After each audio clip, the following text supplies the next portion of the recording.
It's very excited to have Nick with us today, and I'll hand over to Nick to share the story. So I thought it's just good to paint a picture about the time frame and horizons we are talking about.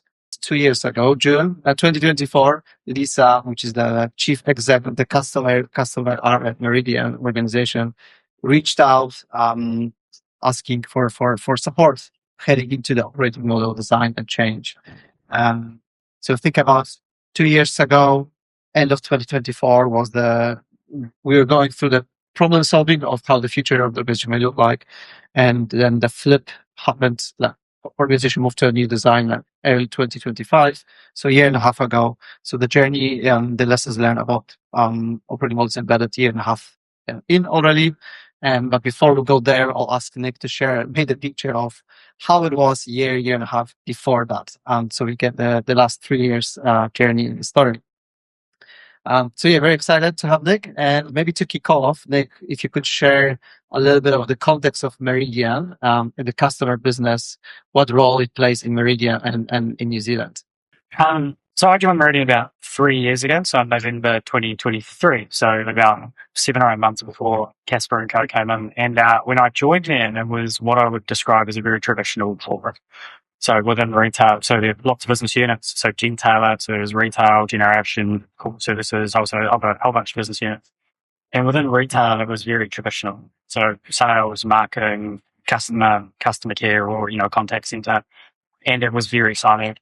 I joined around about October that year, and by December I thought I wanted to leave because it wasn't what I signed up for.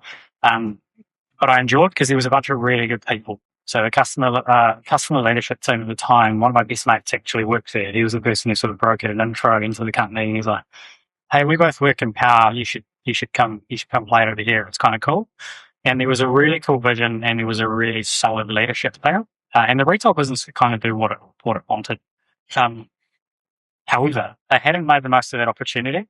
So if you don't know about Meridian obviously is a big generator retailer. It's the biggest generation company in New Zealand. The retail business has two major brands, so PowerShop and Meridian.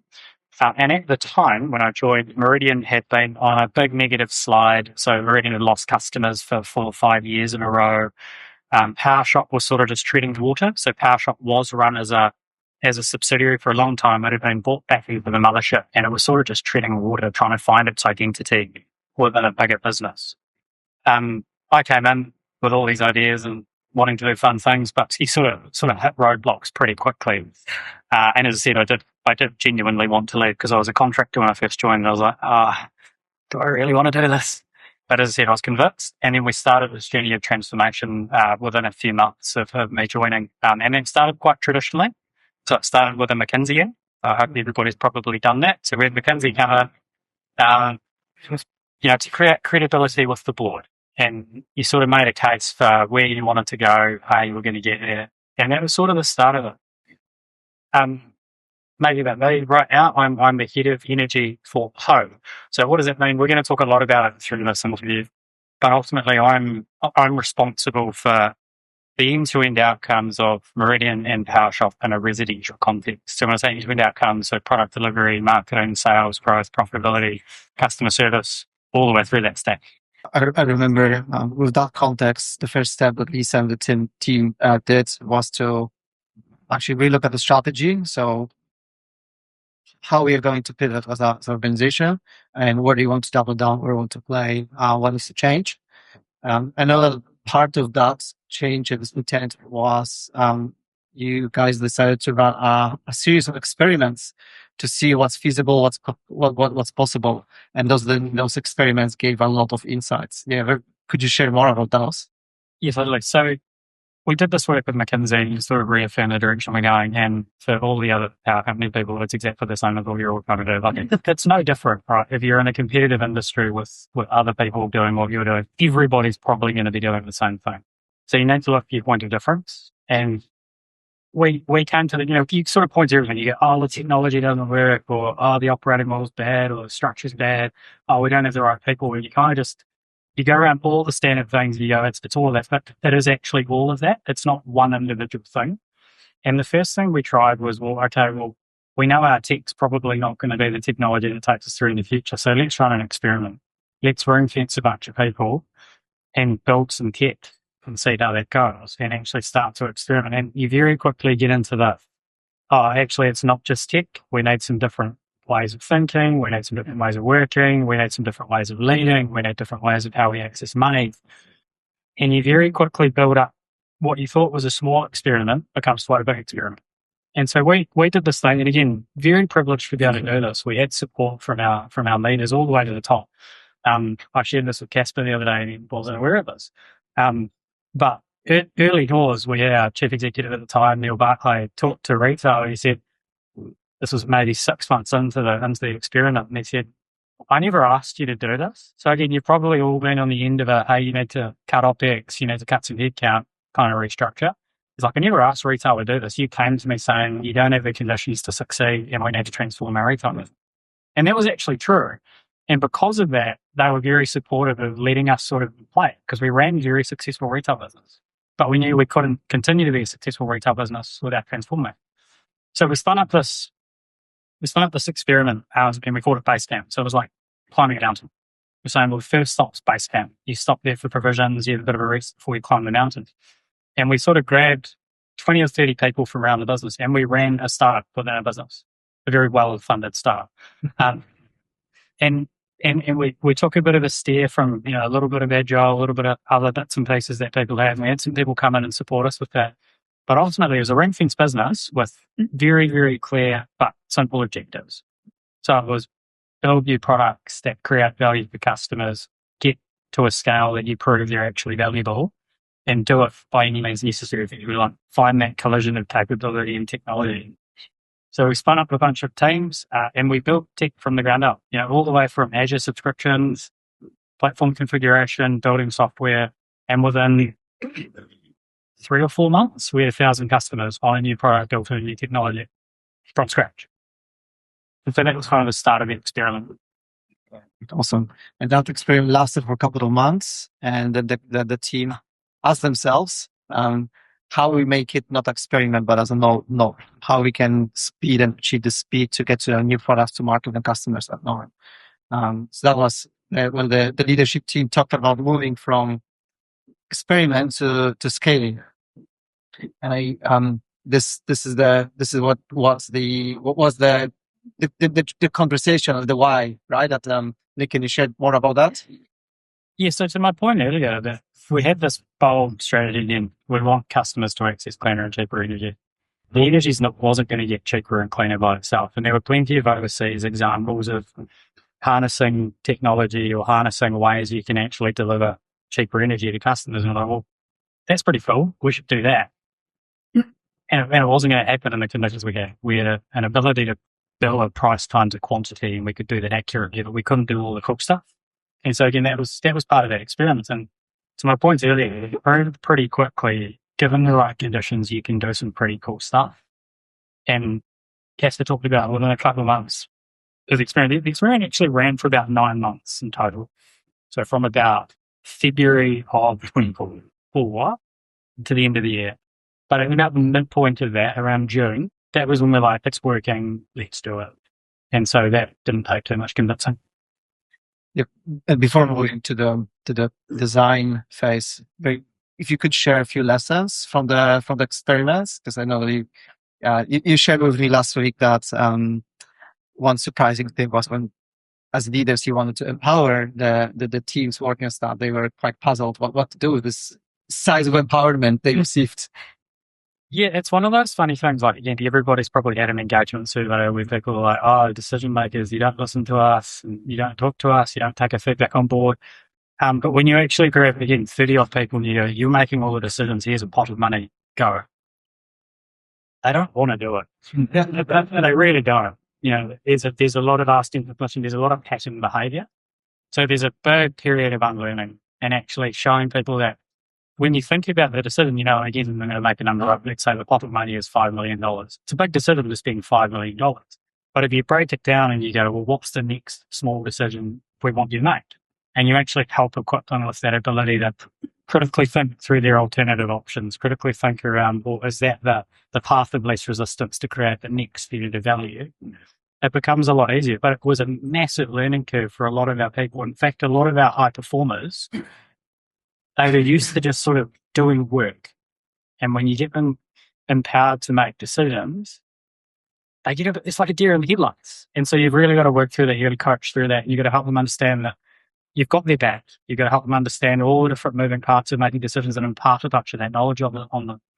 So that was a really good learning. It was really cool because you also found people from all parts of the business who just grew 6 foot tall.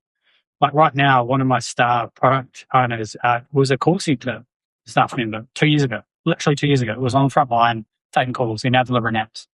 Pretty cool. And they've got a team of engineers. Another big learning, don't build your own technology. Just don't do it. It's really hard. You get really frustrated with Microsoft.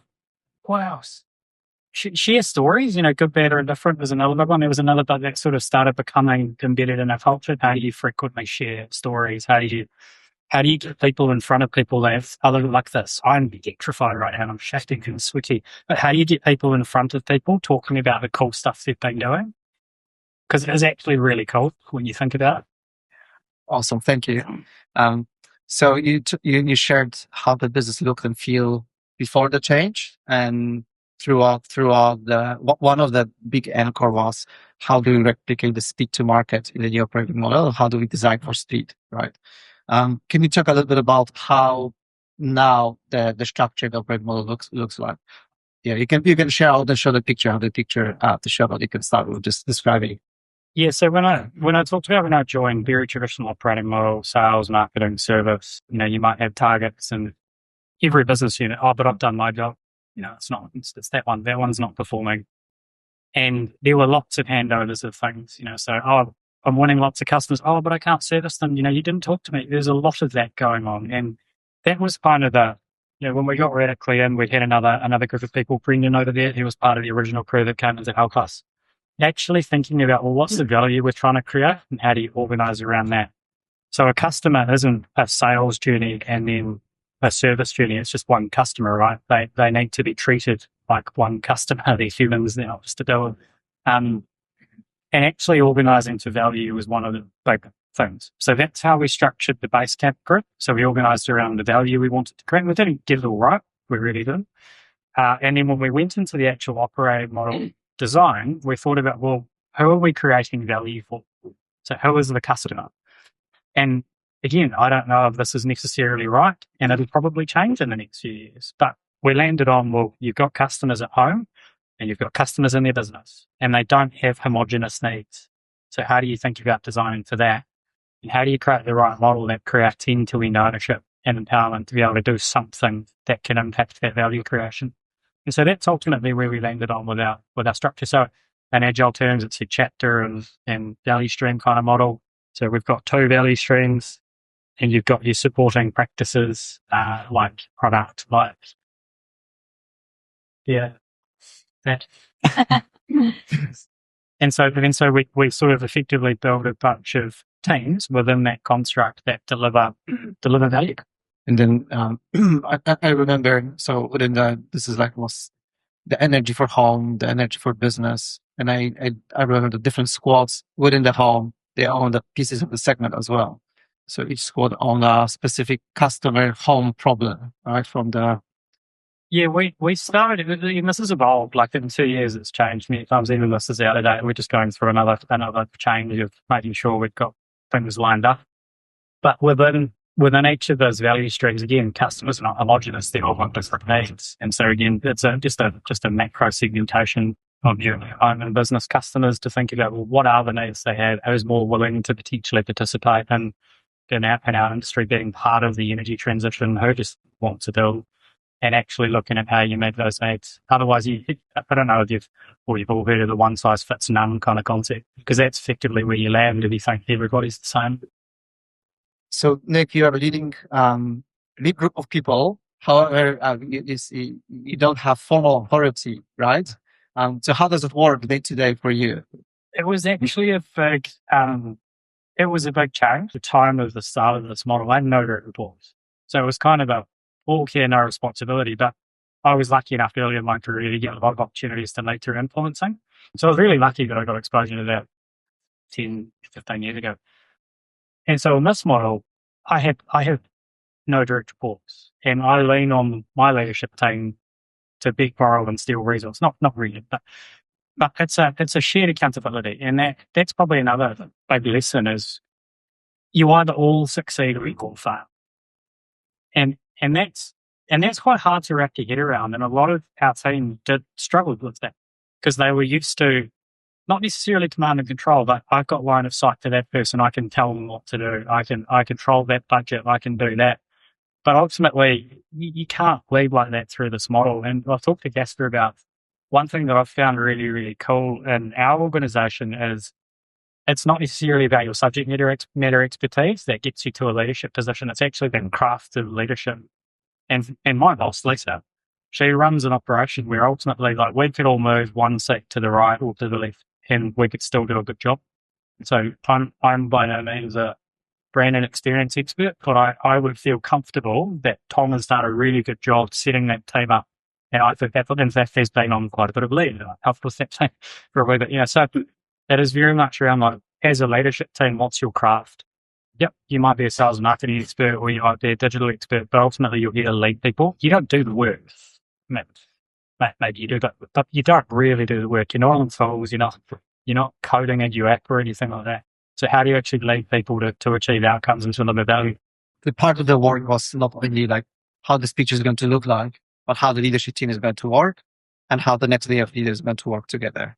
So the soft and the cadence in the meetings and the principles of aligning quarterly, making those choices together, as Nick said, the leadership team is either winning together or losing together. So it's like joint goals and joint focus is very, very important. I remember that James McGill from Origin Zero year ago, but he shared this one sentence that really resonated with me is that, like, for successful organizations, he called it leadership chemistry is very, very important to get right. And I know that Lisa and you as a team work really hard to develop the leadership chemistry. And so they need to be highly, highly aligned all the time that this is the right thing that we're doing. This is our priority. We are all standing behind, and they are just giving people to Nick to deliver on the home outcomes. And if they're not like Nick, they'll probably taking people back, right? So it's about, or if they'll disagree with me. And so it's the balance between having the tension, disagreement, debate, but then moving on together. Yeah, Lisa really invested in that. Yeah, I'll even go back to when we started the org design. We engaged all of our tier 4 leaders. So everybody who reported to a customer relationships leadership team member, they were part of the construct of this. And it was actually quite different. You don't often consult about your own job before you go into a model. And it took a high degree of maturity and trust to be able to do that. Like, I remember, if you recall, we had workshops with our head of product, with our head of brand, our head of marketing. They're all in there kind of basically justifying what is the capabilities we need in these cross-functional teams and how we think about leading through that. And I've been through plenty of restructures, and I haven't had that degree of engagement on actually, well, let's redefine together where we think we need to go. Obviously, that ASTEM experiment helped a lot. There's lots of people on the periphery of that looked at it and went, that's pretty cool. I think we should do more of that. There was a big adjustment period for people who were used to having big teams or big empires of people or big budgets to kind of have that almost, you naturally jump to, you're diluting that, but you really aren't. You're just going, actually, there's just a few more people here to help you through that. Like, I don't know if anybody's a Warriors fan, but everybody says when someone comes out of the defensive line, there's a hole, someone goes through, they score a try. You've got to be like that. You've got to trust the person to the left of you and to the right of you that they're going to do a good job. Yeah, that was lots of risks and challenges to manage when we Lisa asked us to bring like 30 additional people to be part of the process. How do you balance the decision making versus inclusivity? So that was a fun challenge, but Lisa had this culture in mind, and we are in it together. I wanted to ask also about another big change. So part of that conversation was where and how much of technology ownership customer can have. Can you talk a little bit about the change, what was before and after? Yes, this was a really interesting part of the transformation. So again, for anybody in a big business where you might have a centralized services, so we were operating with a central ICT function. So they ran your hardware provisioning, your broad platforms, your billing system, that all of that. our data. In fact, we even had to work with them to get access to data analysts and whatnot. And again, part of that transition initially, where catalyst for transition is the business as it stood at the time was not going to make energy cleaner and cheaper for customers because it was a very traditional business. And for those who are in retailers, so if you're retailing is very different from generating. It is very different. The things you need to do with technology are like chalk and cheese. And so Lisa was very clear that we need to be clear on what we need. We need to actually articulate that, and we need to work firstly with our centralized function to go to, hey, can you provide this? Can you help us with this? And if not, she was going to back us to create it ourselves. And so I'm not advocating for everybody to create satellite ICT functions, by the way, but ultimately within retail, we've built the data and digital capability, and that's everything from platform administration to platform engineering, software engineering, data engineering. We have that within our retail business. It was hard. It was hard to get there because, again, to my ego comments earlier, like there was a lot of ego and ownership. There was a lot of well, you can't do that, right? That's not your profession or your craft. Like, why should we trust you to do that? So there's a lot of trust building at Lisa's level, so at the exec level. But ultimately, she empowered us to do what we needed to and work through the hard stuff with her chief technology officer counterpart. And ultimately, it's actually working really well. And we work really closely with our ICT function. Sort of when you got past that ego of we need to provide that service, and you can actually show, hey, our needs are actually non-homogenous, just to my one size fits none analogy, to the rest of the business. We got there. And now our retail data and digital team shares a lot of ways of working with our ICT team. They're going through a transformation now, and they're sort of following our lead on how we operate and how we can actually work better together. And ultimately, it'll all merge back together. Thanks for sharing. I'll throw now back to the tables. I'd like you to have a conversation at your tables, and I'd like you to discuss two topics. So one is, what are the challenges that you are facing, you have at the moment, and any things that inspire you so far from what Nick shared? That might be you might like to try and that. So just to have a conversation, a couple of minutes at your table, share your own stories, and then we'll go back to the conversation post change. Awesome. Let's get back to the zero, and maybe I'm very curious to hear one or two tables. Any discussions anyone like to share or discuss insights from your own places and just for the conversation? You can see there's a hand up back or walk. It's about leadership by leadership support, that autonomy, that agency, that empowerment. That's something that, we could all kind of take a lesson. I'd like to meet your leadership team actually and see what their secret sauce is. So thank you. I know that Lisa, I think 6 years she's the exec, and she was really, I think she'll not mind me sharing that, but in the first few years, as an executive member, she maybe didn't have much influence, and post that change, I know that in many ways the CEO is saying to other execs, you should do what Lisa is doing, you should do what Lisa is doing, right? So if you think about it, it's like experiments scaling from one team to many teams, then to the function, and now the rest of the organization is curious about how we can lead differently. So it's leading through influence and showcasing. It'd be wrong of me not to share a funny anecdote about Lisa right now, but about 6 or 7 months into the transformation, Lisa was looking with her leadership team, and she's basically saying to us, I'm really bored. What should I be doing? Because when we just sort of said to her, it's like, well, we're doing our job so you can be bored. And so it's really painful now though, because she's an AI expert now. So she spent that finance and five coding and creating agents, and it's a slippery slope. But it is like to your point earlier, it is very much like you've got to let go of a lot of stuff, and people feel really uncomfortable. Like all the things that made you famous, you kind of got to let go of a lot of them, and you just got to help people make it. So, I'm a big firm believer of you don't need to know everything. You just got to go ask a good question, and you got to get a challenge in a positive way. And that's kind of my job now. It's quite cool. It's quite fun. When we start doing the work, there was this painted this we call it the principles that are informing. So a lot of things that we talked are on the right was before, and you wanted to achieve more of the things on the left through that change, through that transformation. I'll keep that in the background, but if you could share more about like how it feels now, what people say on the ground, what's how teams work, team operates, what you were managed to scale from the base camp experiment to the organization, what did not work as intended. I'll start with how does it feel?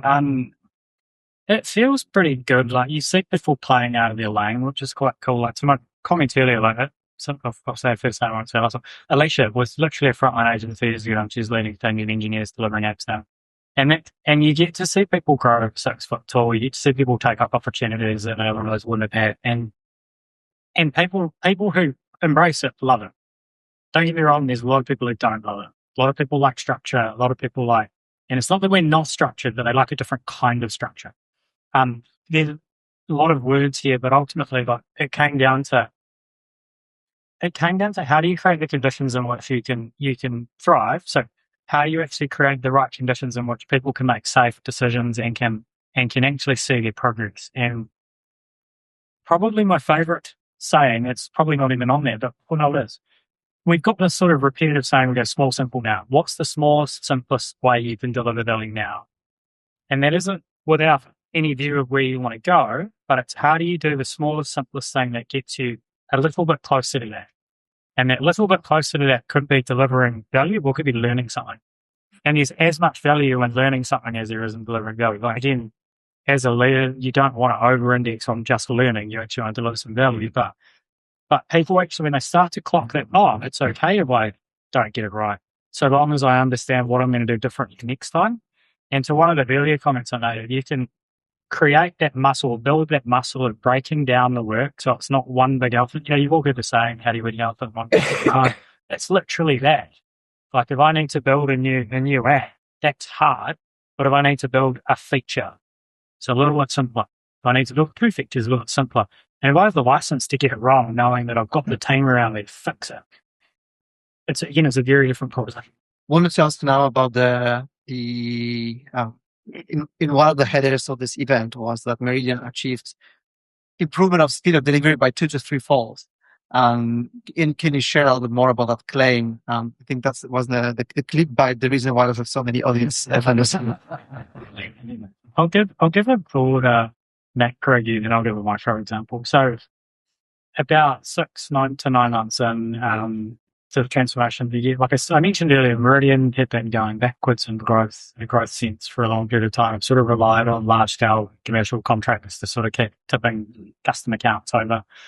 And we were like, hang on, this is a bit weird. Let's do something about it. We set an objective. We said, we want Meridian to grow, empower a bunch of people to go and do things. And it turned it around. So within 6 or 9 months, Meridian had started to grow again. It grew 1,000, 2,000, 3,000, 4,000. And that was without big new marketing brand strategy. It was, hey, you're empowered to go and do what you think might work and run a series of experiments to figure out how to get to your audience and how to actually convert them. You can play with products, you can play with incentives, make sensible business. I mean, I'm oversimplifying it, but it was ultimately that. So that was really cool that you could actually set a bigger goal, a bigger objective, and you could empower a bunch of people to go and do it. And they do it.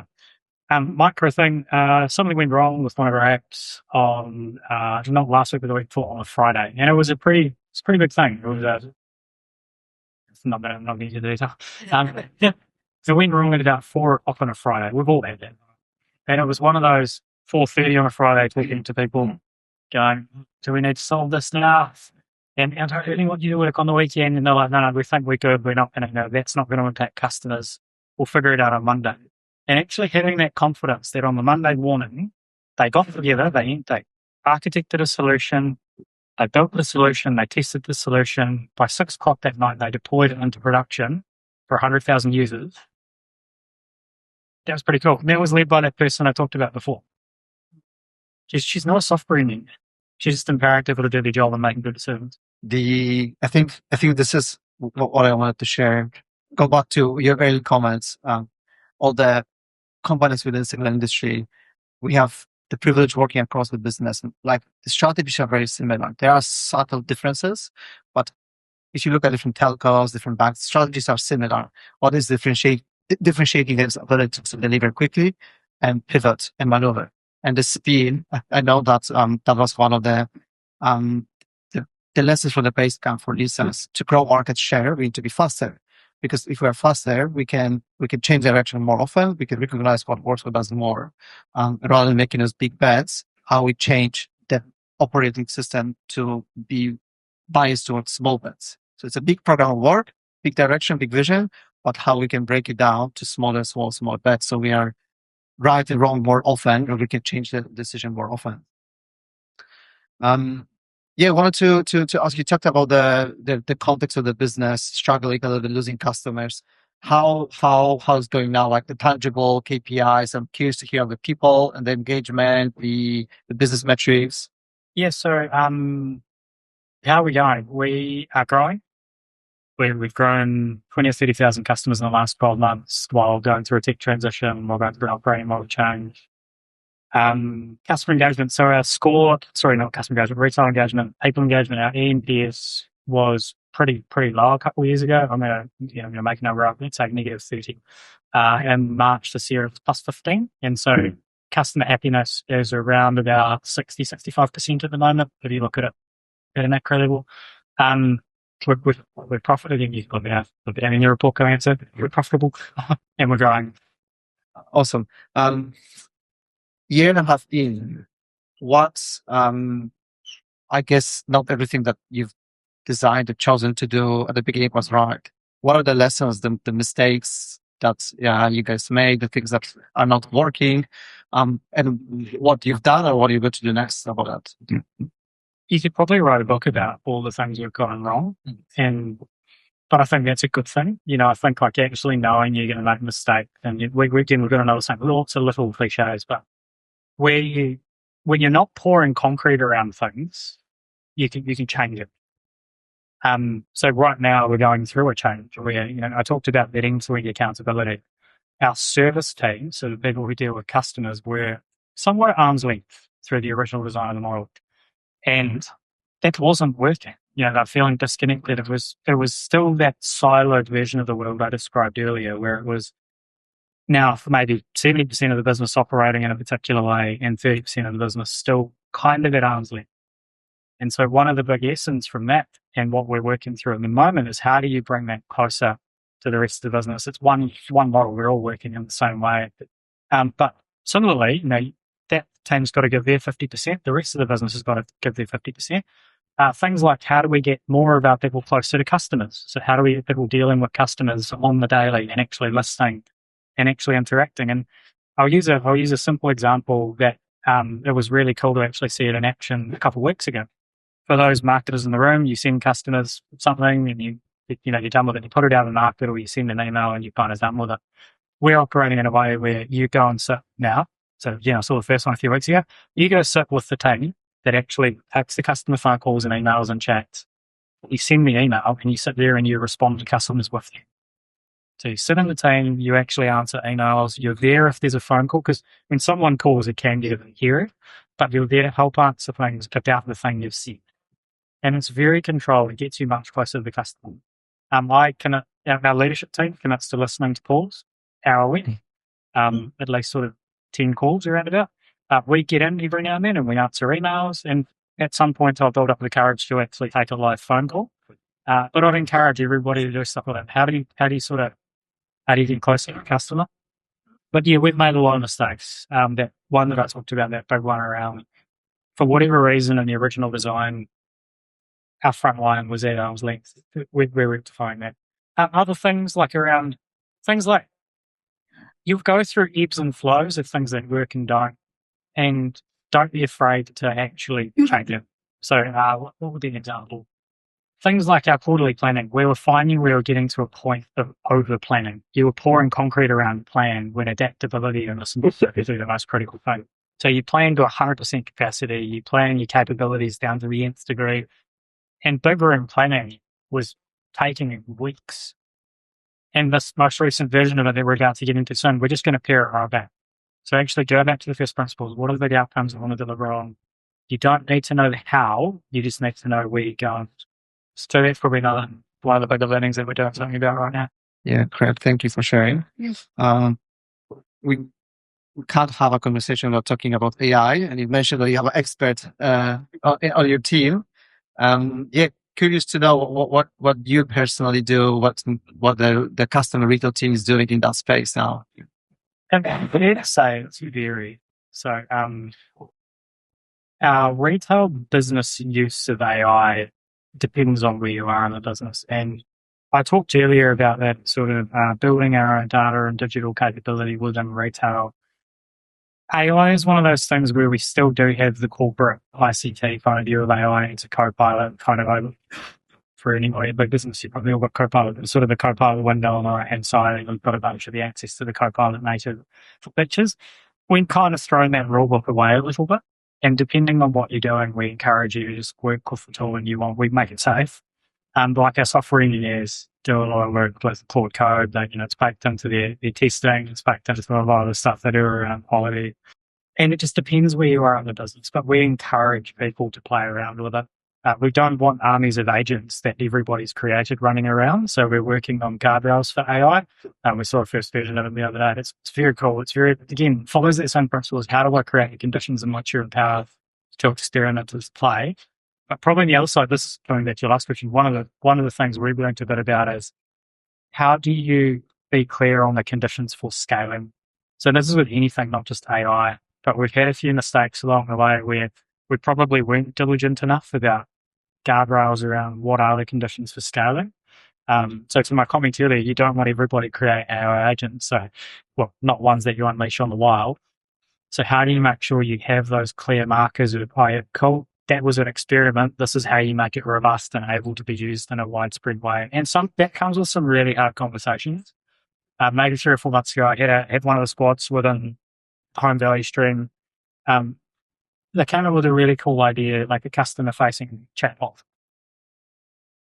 And we probably hadn't been clear enough that anything customer-facing needs a little bit more rigor than a couple of hours of coding. And so it was a very hard conversation to have, but it was one that Was it Lisa? that was not Lisa. Well, I'm pretty sure she's got a few agents that are working on it. But that was a good example of, okay, cool, we probably were a little bit too free and open, and we hadn't set those conditions up to help people understand that, hey, there is a higher bar when it's going to be customer facing. But we play around with it. We did a little, I hate the term hackathon, but we did a little thing where some of our team within a couple of hours had made a voice agent. They trained it on a data set and made a voice agent. And I loved playing around with it because you could prompt it verbally. So they were using, what's the Google one? Gemini, and using voice prompt. And I could say to it, like, the thing would talk, and I'd go, oh, the accent sounds a little bit too Australian. Can you talk like a middle-aged Kiwi dad? And it would go to YouTube or whatever, it would train itself, and it would answer your question. And like after, we literally tried to break it for a few hours. And after a few hours, the only thing we could make it do wrong was it said the wrong passcode once. It was kind of cool. That one won't be unleashed on the wild just yet, but it was just a cool example of how quickly you can do stuff. Awesome. Thank you for sharing. Yeah, I wanted to ask now a little of you, Nick, and some of your personal growth challenges, reflections on that the last 3 years journey. What do you have to unlearn, change? Where do I start? No, I love this kind of working. Like, I was lucky enough, and there's a couple of my contacts, ex-colleagues in here, but I was lucky enough to work there, and we went through a mini version of this, is what I'd probably call it. And I mentioned earlier, like, I had a lot of experiences early in my career where I got kind of thrown in the deep end, and you had to do something that really took you out of your comfort zone, and you just have a go. What have I learned? Like, to my point earlier, you got to let go of a lot of things. You've really got to let go of a lot of the things. Your way's not always the right way. It's very rarely the right way, actually. And I've had to completely change my leadership model. So I'm used to being able to do stuff and kind of go in a particular direction. I've got to let go a lot of that and figure out how do I actually set clearer objectives to help nudge things along the way. How do I change up how I coach, and how do I have conversations with people? I've been lucky enough to have someone in the room help me with a bunch of that. So surround yourself with people who challenge you. So again, like you can get really comfortable, and you can get really, especially if you're in an area of expertise, to just surround yourself with people who just give you the thumbs up. But I encourage people to challenge me. I love being challenged. I love thinking about different ways of doing things. Be really curious, like use your downtime well, like listen to podcasts, all that kind of stuff. I wasn't a podcaster until a couple of years ago. I don't know, there's so many. I need a more specific question. Cool. I'll ask another closing questions. Like, I know that some of the audience here are about or in the middle of looking at the change similar to what you've been through. What kind of advice you would give them? I think it's one of the slides we actually talked about the other day. It's not just shuffling cards around. Like it's not just moving job titles and moving people into different roles. Like an operating model changes. There's all the moving parts. It's governance. It's the actual structure. It's your ways of working. It's how you lead. It's how you fund things. It's actually understanding more about like where does your business want to go, and what are the capability gaps between now and then. Like I'm a big fan of kind of going like cast your mind forward 2 years from now. What does it look like? And work your way back. You go, okay, what's the next thing I can do? If you think it's just one of those boxes or one of those circles, that's probably the first thing you're going to get wrong. And to my point, like even like governance, like how you govern, one of the big changes for us was we had to go through, and we fought tooth and nail for it, we had to go through the entire corporate structure of our retail business and change everybody's DFAs. Because people couldn't make a bunch of the decisions we wanted them to, because the corporate structure said no. And so you've actually got to look at all of those moving parts, and you got to start and rebuild from the ground up. So take a blank sheet of paper. Probably everything you're doing now could use a bit of optimization. Also, thank you for sharing. So for more specific question, we'll go to the audience. So, but first, I'd like you to have a small table conversation, and then we'll move to the Q&A. So what I'd like you to, there's this theme of culture and leadership. What I'd like you to discuss at your table is what are the cultural norms that you are trying, and challenges you're trying to break and change, and what have you tried so far? So share with your peers and have the discussion. We'll hear a few of your comments, and then we'll go to the Q&A with Nick. So give me 5 minutes. Awesome. I'd like to bring conversations back here, and what we might do is do two things together. So what I would like to do is either you share what you've discussed, or end a question that you might have to Nick. We have a couple of minutes left, so I'll bring those two things together. So who would like to share what you've discussed, share with the audience the insights, and or any questions to Nick? We'll go here first and then go over there. Hi, Nick. Awesome.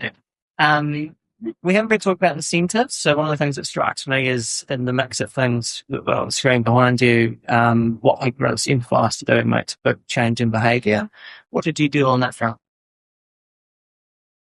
It's an interesting one.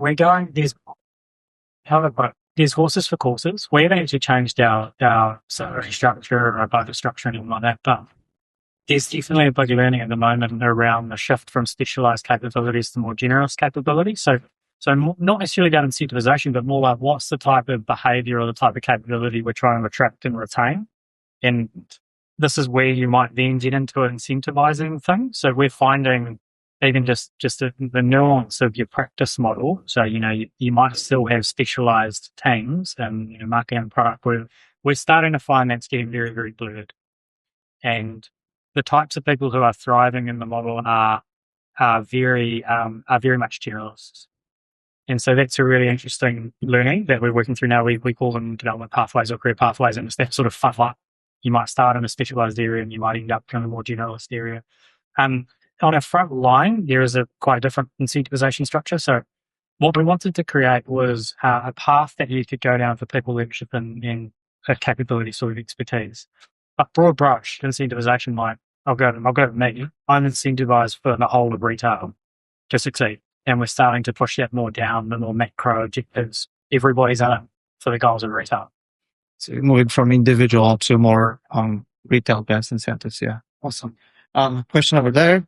what sort of training are you giving the team in terms of kind of mindset change? I'm kind of curious around how some of those involved believe you, particularly, I guess, as you move from perhaps more enhanced sort of the group who are really down home in that in terms of people who have more of their day-to-day work disrupted and also their idea of what their value is.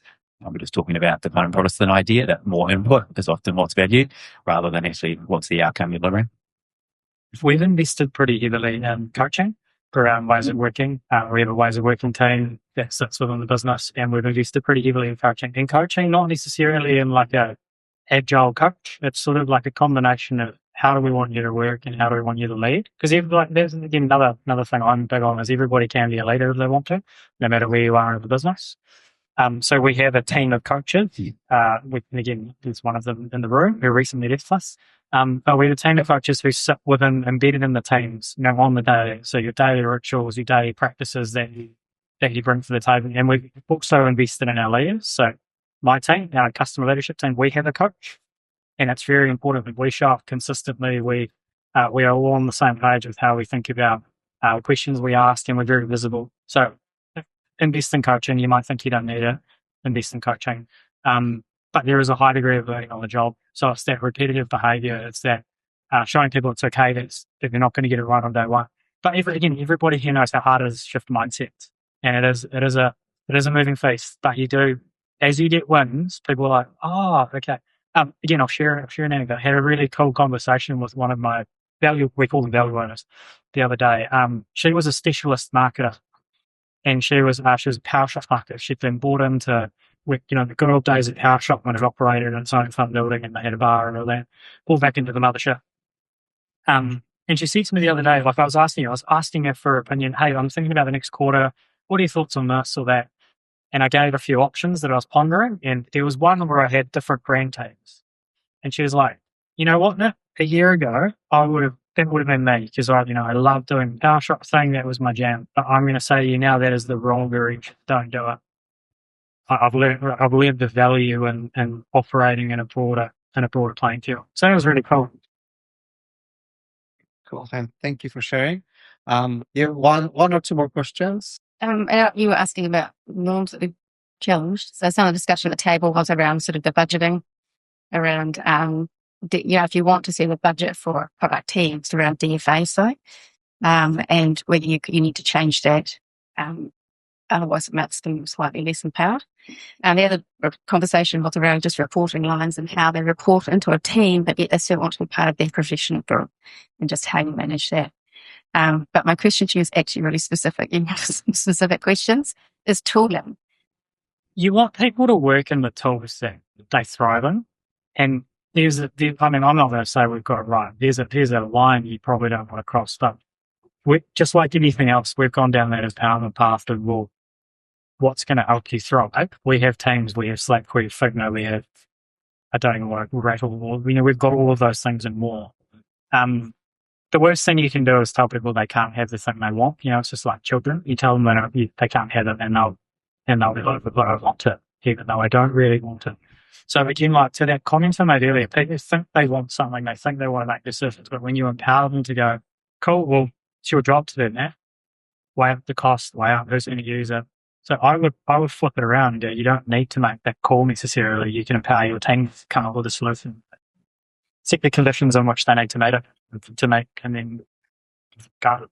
Yeah, awesome. I think what Nick and the team are practicing is to move the accountability and the consequence of the decision to the decision maker. It's easy to make decisions but not carry the consequences, like the cost of tool. Just on the leadership and culture aspect, I lead a company. It's only 8 and 6 people, quite a size difference. But even within that entity, the culture itself can vary across the company. Some people feel very empowered and other people don't, even though that the culture as a leadership is that you're empowered. Do you see that in Meridian in your team, and how do you ensure that you get a more uniform culture that you want to see? Yes. We've got our main retail offices in Christchurch. We've got about 150 people, and then we've got a bunch of people in Wellington, maybe 30 or 40 in retail.